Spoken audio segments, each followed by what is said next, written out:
एक घने पेड़ पर एक सुंदर तोता रहता था। उसके दो छोटे छोटे बच्चे थे जो देखने में बिल्कुल एक जैसे लगते थे।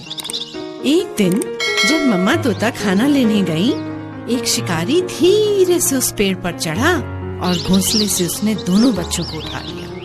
और जब उनको झोले में डाल रहा था, एक तोता तो उड़ गया, पर दूसरे को उसने झोले में डाल लिया और अपने घर ले गया। वहाँ से एक साधु महात्मा जा रहे थे।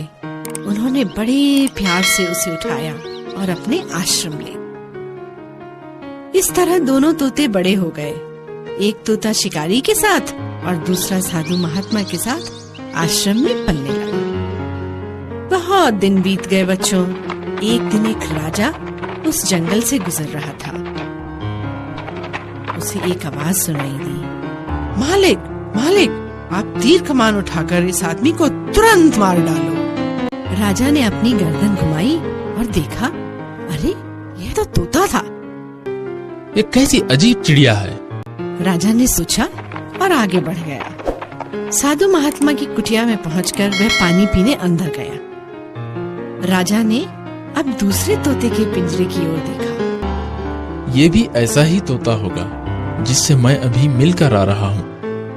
स्वागत है, हे महान राजा, तुम्हारा इस घर में स्वागत है। सुनकर राजा आश्चर्य में पड़ गया। सोचने लगा, देखने में तो शिकारी का तोता भी बिल्कुल ऐसा ही दिखता था, परंतु स्वभाव में कितना अंतर है।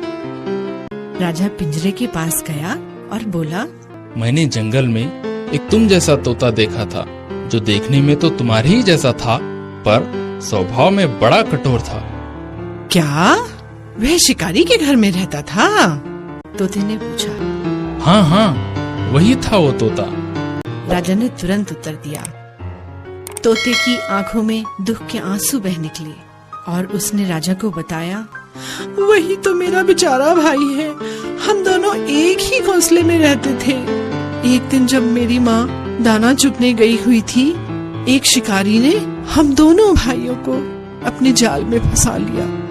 मैं तो बचकर निकल गया और मेरा भाई उसी शिकारी के पंजे में फंस गया। मेरा बेचारा भाई शिकारी के साथ रहकर उसके जैसा ही क्रूर बन गया। पर मेरे मालिक बहुत अच्छे हैं, साधु प्रवृत्ति के हैं, इसलिए मैं ऐसा हूँ।